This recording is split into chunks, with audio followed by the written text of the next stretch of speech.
Hello students, स्वागत है हमारे चैनल पर आपका। आज हम आपके कक्षा 8 के बच्चों के लिए लेकर आए हैं हिंदी पाठ्य पुस्तक मल्हार। एनसीईआरटी की ये नई पाठ्य पुस्तक है जिसका नाम है मल्हार, और इसमें से हमने 2 चैप्टर यानी कि 2 पाठ हमने इसमें कर लिए हैं, अपने चैनल पर डाल दिए हैं। आज हम शुरू करेंगे पाठ 3 अध्याय 3 एक आशीर्वाद, जिसका नाम है, इस पाठ का शीर्षक एक आशीर्वाद। तो सबसे पहले हम इसका वाचन करेंगे बच्चों, इसको पढ़ेंगे, रीडिंग करेंगे। जा तेरे स्वप्न बड़े हों, भावना की गोद से उतरकर जल्द पृथ्वी पर चलना सीखें। चांद तारों सी अप्राप्य सच्चाइयों के लिए रूठना मचलना सीखें। हंसें, मुस्कुराएं, गाएं, हर दिए की रोशनी देखकर ललचाएं। उंगली जलाएं, अपने पांवों पर खड़े हों, जा तेरे स्वप्न बड़े हों। इसको लिखा है दुष्यंत कुमार ने। इसमें अब लेखक का हम परिचय देखते हैं। लेखक से परिचय में, दुष्यंत कुमार हिंदी के लोकप्रिय रचनाकारों में से एक हैं। इनका जन्म बिजनौर, जो उत्तर प्रदेश में है, वहाँ हुआ था। बहुत कम समय में इन्होंने हिंदी साहित्य को विविधतापूर्ण रचनाओं एवं जीवंत भाषा से समृद्ध किया। साए में धूप इनका सर्वाधिक चर्चित गजल संग्रह है। इनका संपूर्ण रचना संसार दुष्यंत कुमार रचनावली 4 खंडों में प्रकाशित है। ठीक है, अब है पाठ से। आइए अब हम इस कविता को थोड़ा और विस्तार से समझते हैं। नीचे दी गई गतिविधियां इस कार्य में आपकी सहायता करेंगी। तो सबसे पहले है मेरी समझ से, जिसमें क में दिया हुआ है, निम्नलिखित प्रश्नों के उपयुक्त उत्तर के सम्मुख तारा बनाइए। कुछ प्रश्नों में एक से अधिक उत्तर भी हो सकते हैं।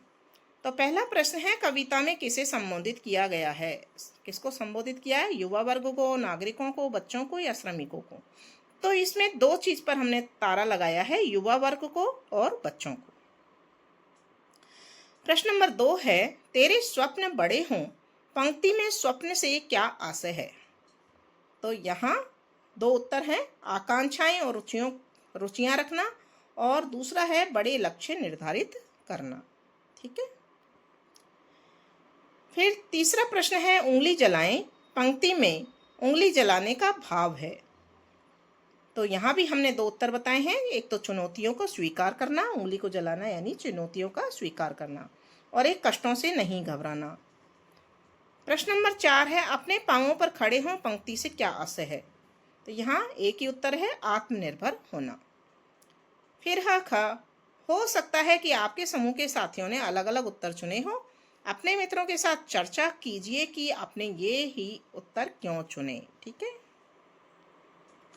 तो पहला इसमें था, हो सकता है कि आपके समूह तो यहाँ हमने उत्तर लिखा है, मैंने ये उत्तर इसलिए चुने क्योंकि कविता में बच्चों और युवाओं को प्रेरित करने का भाव है, जो उनके सपनों को बड़ा करने की बात कहता है। दूसरा कारण, स्वप्न से आकांक्षाएं और बड़े लक्ष्य निर्धारित करने का भाव स्पष्ट है, जो कविता के संदेश से मेल खाता है। तीसरा, उंगली जलाएं का अर्थ है चुनौतियों का सामना करना और कष्टों से ना घबराना, जो सपनों को पूरा करने की प्रक्रिया में आता है। और चौथा है, अपने पांवों पर खड़े हों का अर्थ है आत्मनिर्भरता है, जो कविता का मुख्य संदेश है। अब है मिलकर करें मिलान। कविता में से चुनकर कुछ पंक्तियां स्तंभ 1 में दी गई हैं। उन पंक्तियों का भाव या संदर्भ स्तंभ 2 में दिए गए हैं। पंक्तियों को उनके सही भाव अथवा संदर्भों से मिलाइए। तो यहाँ स्तंभ 1 में देखिए, पहला है, भावना की गोद से उतरकर जल्द पृथ्वी पर चलना सीखें। तो इसमें मिलेगा तीसरा, भावनाओं में न बहकर वास्तविकता का सामना करना। दूसरा है स्तंभ 1 में, हर दिए की रोशनी देखकर ललचाएं। तो यहाँ इसको मिलाया है हमने पहले से। स्तंभ 2 में जो पहला पॉइंट है उससे मिलाया है, विविध ज्ञान के प्रति आकृष्ट होना और उसे पाने की ललक होना। फिर स्तंभ 1 में तीसरा है, चांद तारों की अप्राप्य सच्चाइयों के लिए रूठना मचलना सीखें। इसको हमने मिलाया है स्तंभ 2 के दूसरे पॉइंट से, सपनों को आनंद और मुस्कुराहटों में बदलें, कठिन परिस्थितियों में भी मनोबल बनाए रखें। चौथा है, हंसें, मुस्कुराएं, गाएं। तो इसको मिलाया है हमने दूसरे से, मैंने ऊपर गलत कर दिया। जो तीसरा पॉइंट है उसको मिलाया है मैंने चौथे पॉइंट से, असंभव से लगने वाले लक्ष्यों के लिए हट और प्रयास करना। और चौथे को मिलाएंगे हम दूसरे से, सपनों को आनंद और मुस्कुराहटों में बदलें और कठिन परिस्थितियों में भी मनोबल बनाए रखें। ठीक है बच्चों, तो इसको आप भी करेक्ट से मिलाना, करेक्ट करना। अब है पंक्तियों पर चर्चा। पाठ से चुनकर कुछ पंक्तियां नीचे दी गई है, इन्हें ध्यानपूर्वक पढ़िए, इन पर विचार कीजिए, आपको इनका क्या अर्थ समझ में आया। अपने विचार अपने समूह में साझा कीजिए और लिखिए। जा तेरे स्वप्न बड़े हों। फिर ख है जल्द पृथ्वी पर चलना सीखें, और ग है चांद तारों सी अप्राप्य सच्चाइयों के लिए रूठना मचलना सीखें। तो इनको हमें देखना है। तो पहले देखेंगे क में जो दिया हुआ है, जा तेरे स्वप्न बड़े हों, तो इसका उत्तर हम इस प्रकार से लिख रहे हैं।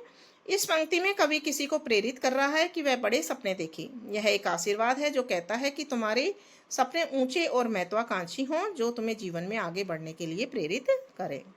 फिर ख है जल्द पृथ्वी पर चलना सीखें, तो इसका उत्तर है, इस पंक्ति का अर्थ है कि सपनों की दुनिया से बाहर निकलकर वास्तविक जीवन में कदम रखो और वास्तविकता का सामना करना सीखो। यह आत्मनिर्भरता और व्यावहारिकता की ओर इशारा करता है। ग में दिया है चांद तारों सी अप्राप्य सच्चाइयों के लिए रूठना मचलना सीखें। इस पंक्ति में कवि कहता है कि बड़े और मुश्किल लक्ष्यों जैसे चांद तारे को पाने के लिए दृढ़ता और जिद्द सीखनी चाहिए। यह दर्शाता है कि कठिनाइयों के बावजूद भी अपने लक्ष्यों के लिए मेहनत करनी चाहिए। अब है अनुमान और कल्पना से। अपने समूह में मिलकर चर्चा कीजिए। कविता में सपनों के बड़े होने की बात की गई है। आपके अनुसार बड़े सपने कौन कौन से हो सकते हैं और क्यों? तो यहाँ इसका उत्तर देखेंगे हम। बड़े सपने वे हो सकते हैं जो जीवन में अर्थपूर्ण बनाए, जीवन को अर्थपूर्ण बनाए, जैसे वैज्ञानिक बनकर नई खोज करना, क्योंकि यह समाज के लिए उपयोगी होता है। डॉक्टर बनकर लोगों की जान बचाना, क्योंकि यह मानवता सेवा है। शिक्षक बनकर बच्चों को शिक्षित करना, क्योंकि यह देश का भविष्य बनाता है। खिलाड़ी बनकर देश का नाम रोशन करना, क्योंकि यह गर्व की बात है। ये सपने इसलिए बड़े हैं क्योंकि ये न केवल व्यक्ति को बल्कि समाज को भी बेहतर बनाते हैं। ख में दिया है हर दिए की रोशनी देखकर जलचाएं, उंगली जलाएं। पंक्ति में सपनों और लक्ष्यों को पूरा करने के लिए ललक की बात की गई है। ललक के साथ और क्या क्या होना आवश्यक है और क्यों? संकेत दिया हुआ है योजना, प्रयास आदि। तो उत्तर लिखेंगे, ललक के साथ निम्नलिखित चीजें आवश्यक हैं। योजना, लक्ष्य को प्राप्त करने के लिए सही दिशा में कदम उठाने की जरूरत होती है। प्रयास, मेहनत और लगन के बिना सपने पूरे नहीं हो सकते। धैर्य, कठिनाइयों का सामना करने के लिए धैर्य जरूरी है। और सहयोग, परिवार, दोस्तों या शिक्षकों का सहयोग प्रेरणा देता है। ये सभी इसलिए जरूरी हैं क्योंकि सपनों को साकार करने के लिए सिर्फ इच्छा काफी नहीं, बल्कि व्यवस्थित मेहनत और समर्थन भी चाहिए। ग में दिया हुआ है, कल्पना कीजिए कि आपका सपना ही आपका मित्र है। आपको उससे बातचीत करनी हो तो क्या बात करेंगे? तो उत्तर, मैं अपने सपने से कहूँगा, प्रिय सपना, तुम मुझे वैज्ञानिक बनने की प्रेरणा देते हो। बताओ मैं तुम तक कैसे पहुँचूँ? कौन सी पढ़ाई करूँ? कौन से अवसर ढूंढूं? कृपया मुझे रास्ता दिखाओ और हिम्मत दो कि मैं कठिनाइयों से न डरूं। घ में दिया है, यदि आप किसी को आशीर्वाद देना चाहते हैं तो आप किसे और क्या आशीर्वाद देंगे और क्यों? मैं अपने छोटे भाई को आशीर्वाद दूंगा कि तुम्हारे सपने बड़े हों और तुम उन्हें मेहनत और लगन से पूरा करो। ऐसा इसलिए क्योंकि मैं चाहता हूं कि वह आत्मनिर्भर बने और जीवन में सफल हो। इसका उत्तर बच्चों आप अपने अनुसार भी लिख सकते हैं, आप किसको आशीर्वाद देना चाहते हैं। अब है कविता की रचना। इस कविता में सपने को मनुष्य की तरह हंसते, मुस्कुराते, गाते हुए बताया गया है। ध्यान से देखें तो इस कविता में इस प्रकार की अन्य विशेषताएं भी दिखाई देंगी। उन्हें लिखिए और कक्षा में उन पर चर्चा कीजिए। इस कविता में तो देखिए, सपने को निम्नलिखित विशेषताओं से दर्शाया गया है। चलना, सपने को वास्तविकता में बदलने के लिए कदम उठाने की बात। रूठना मचलना, लक्ष्यों के लिए जिद्द और दृढ़ता को दिखाना। ललचाना, ज्ञान और अवसरों की ओर आकर्षित होना। उंगली जलाना, कठिनाइयों का सामना करना और उनसे सीखना। ये विशेषताएं सपनों को जीवंत बनाती हैं और दर्शाती हैं कि सपने सिर्फ विचार नहीं, बल्कि मेहनत और लगन से जुड़े हैं। अब है सृजन। इस कविता के आरंभ में एक ही संज्ञा शब्द है, स्वप्न। इस शब्द को केंद्र में रखते हुए अनेक क्रिया शब्दों का ताना बाना बुना गया है, जैसे चलना, रूठना, मचलना, सीखना, हंसना, मुस्कुराना, गाना, ललचाना, और इस प्रकार कविता पूरी हो जाती है। आप भी किसी एक संज्ञा शब्द के साथ विभिन्न क्रिया शब्दों का प्रयोग करते हुए अपनी कविता बनाकर कक्षा में सुनाइए। उदाहरण के लिए, बादल को घिरते देखा है, गरजते देखा है, बरसते देखा है।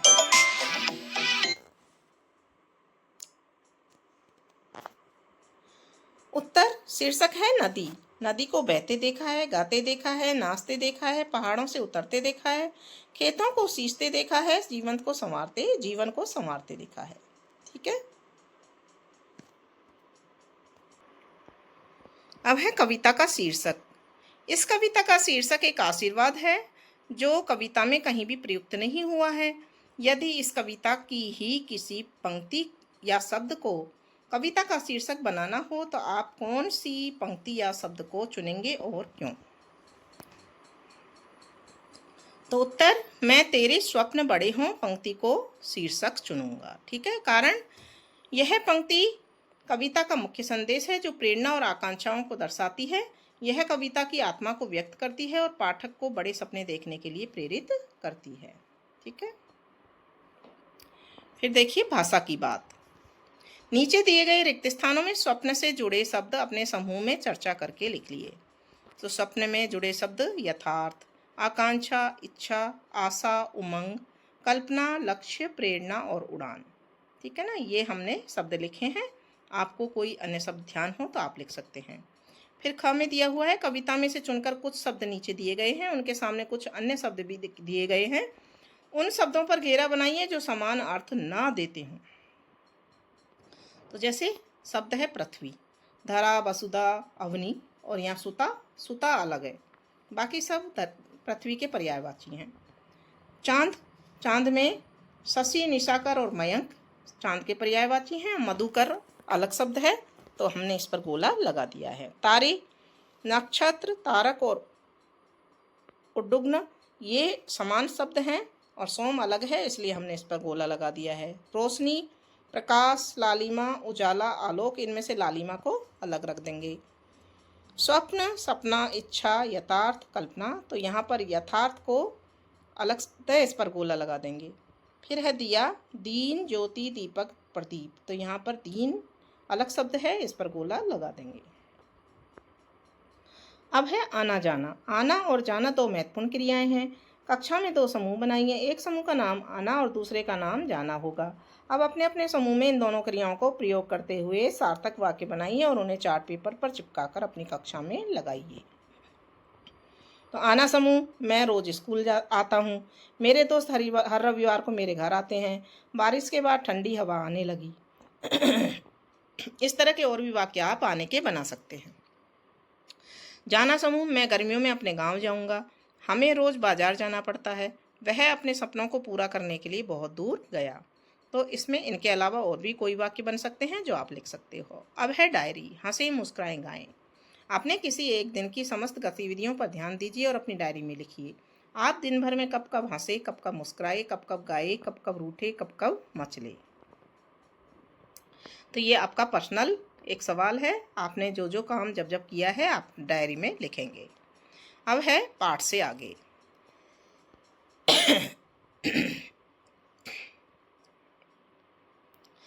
आपकी बात। कविता के माध्यम से बड़े लक्ष्य निर्धारित करने और उन्हें पूरा करने का आशीर्वाद दिया गया है। दिन प्रतिदिन के जीवन में आपको अपने माता पिता, अध्यापक एवं परिजनों से किस तरह के आशीर्वाद मिलते हैं अपनी लेखन पुस्तिका में लिखिए। तो देखिए यहाँ पर उत्तर हमने दिया है। मेरे माता पिता मुझे आशीर्वाद देते हैं कि तुम हमेशा खुश रहो, पढ़ाई में अच्छा करो। मेरे शिक्षक कहते हैं तुम मेहनत करो और अपने सपनों को पूरा करो। मेरी दादी मुझे आशीर्वाद देती है कि तुम स्वस्थ रहो और अच्छे इंसान बनो। दूसरा प्रश्न है, आप भी अपने छोटों के प्रति किसी न किसी प्रकार से शुभेच्छा प्रकट करते हैं, उन्हें लिखिए। मैं अपने छोटे भाई बहनों को कहता हूँ खूब पढ़ाई करो, अपने सपनों को पूरा करो। मैं उन्हें प्रेरित करता हूँ कि वे मेहनत करें और हमेशा खुश रहें। अब है सपनों की बातें। आप क्या करना चाहते हैं और क्या पाना चाहते हैं उन्हें एक पर्ची पर लिखें। पर्ची पर अपना नाम लिखना आवश्यक नहीं है। अपने अध्यापक द्वारा लाए गए डिब्बों में अपनी अपनी पर्ची को डाल दें। अध्यापक एक एक करके इन पर्चियों पर लिखे सपनों को पढ़कर सुनाएं। सभी विद्यार्थी अपने अपने सुझाव दें कि उन सपनों को पूरा करने के लिए किस तरह के प्रयत्न करने होंगे, किस तरह की योजना बनाई होगी, किससे और किस प्रकार सहयोग लिया जा सकता है और लक्ष्य प्राप्ति में संभावित चुनौतियां कौन कौन सी हो सकती हैं। तो सबसे पहले किस तरह के प्रयत्न करने होंगे। अपने लक्ष्य को प्राप्त करने के लिए कड़ी मेहनत और लगन से काम करना होगा। निरंतर अभ्यास और सुधार पर ध्यान देना होगा। असफलताओं से सीखना और आगे बढ़ना होगा। और किस तरह की योजना? अपने लक्ष्य को छोटे छोटे प्राप्त करने योग्य चरणों में बांटना होगा। प्रत्येक चरण के लिए समय सीमा निर्धारित करनी होगी, संसाधनों की पहचान करनी होगी और उन्हें जुटाने की योजना बनानी होगी।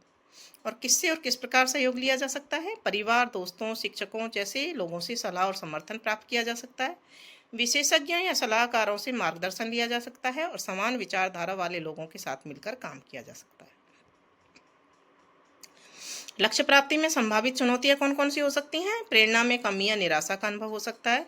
वित्तीय अन्य संसाधनों की कमी हो सकती है। अपेक्षित परिणाम न मिलने पर हताशा का सामना करना पड़ सकता है और अप्रत्याशित बाधाएं या कठिनाइयां आ सकती हैं।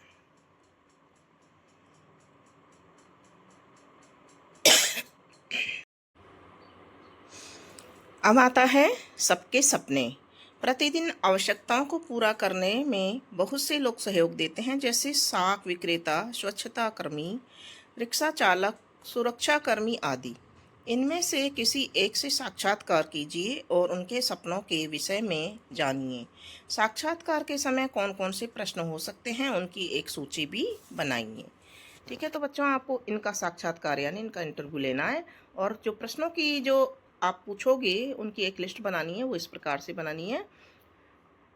आपका नाम क्या है और आप क्या काम करते हैं? आप कितने समय से यह काम कर रहे हैं? आपको अपने काम में सबसे अच्छा क्या लगता है?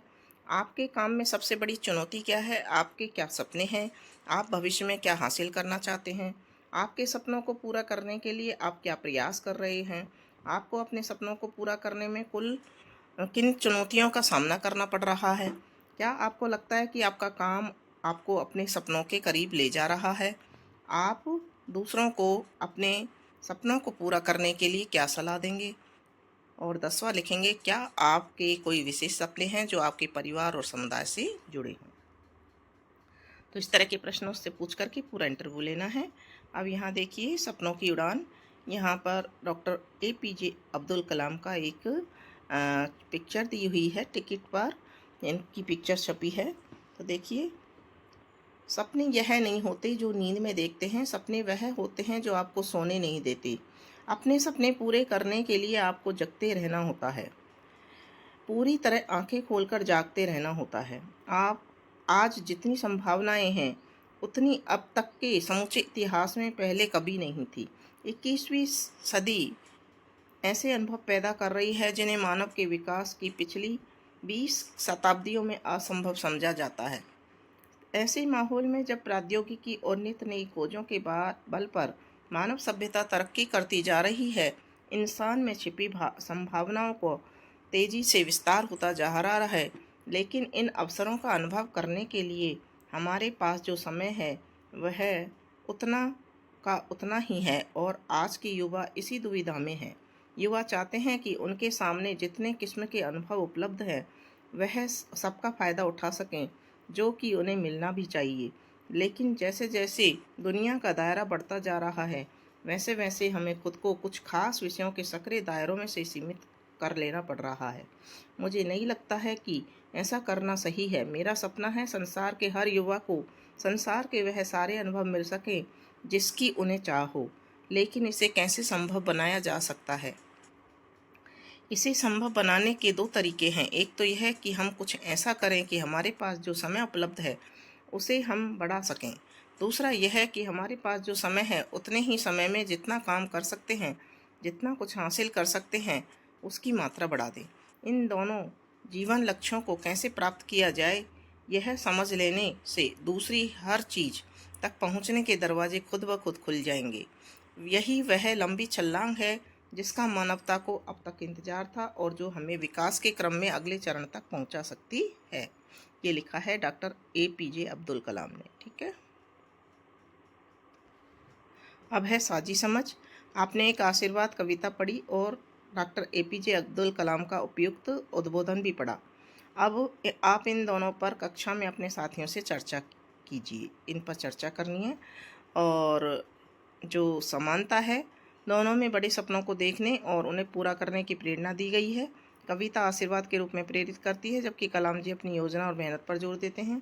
अंतर यह है कि कविता भावनात्मक और प्रेरणादायक है, जबकि कलाम जी का उद्बोधन व्यवहारिक और वैज्ञानिक दृष्टिकोण देता है। और संदेश दोनों यह सिखाते हैं कि सपने वही हैं जो हमें मेहनत करने और जागते रहने के लिए प्रेरित करें। अब है खोजबीन के लिए। कला, विज्ञान, राजनीति, खेलकूद, मनोरंजन आदि क्षेत्रों में ख्याति प्राप्त करने वाले व्यक्तियों ने अपने अपने सपनों को पूरा करने की संघर्ष यात्रा के बारे में लिखा है। उन्होंने अपने सपनों को साकार करने के लिए किस तरह योजना बनाई, क्या संघर्ष किए, पुस्तकालय अथवा इंटरनेट की सहायता से ऐसे व्यक्तियों के बारे में पढ़िए। आपको बुक निकालनी है लाइब्रेरी से और उनको पढ़ना है या फिर इंटरनेट पर देखना है। और इसी के साथ में आपका ये चैप्टर भी पूरा हो जाता है। और आगे के चैप्टर देखने के लिए बच्चों जुड़े रहिए हमारे चैनल से। चैनल को सब्सक्राइब कीजिए, वीडियो को लाइक कीजिए और कमेंट बॉक्स में लिखकर बताइए आपने अब तक कितने चैप्टर कर लिए हैं जो आपको अच्छी तरह से समझ में आ गए हैं।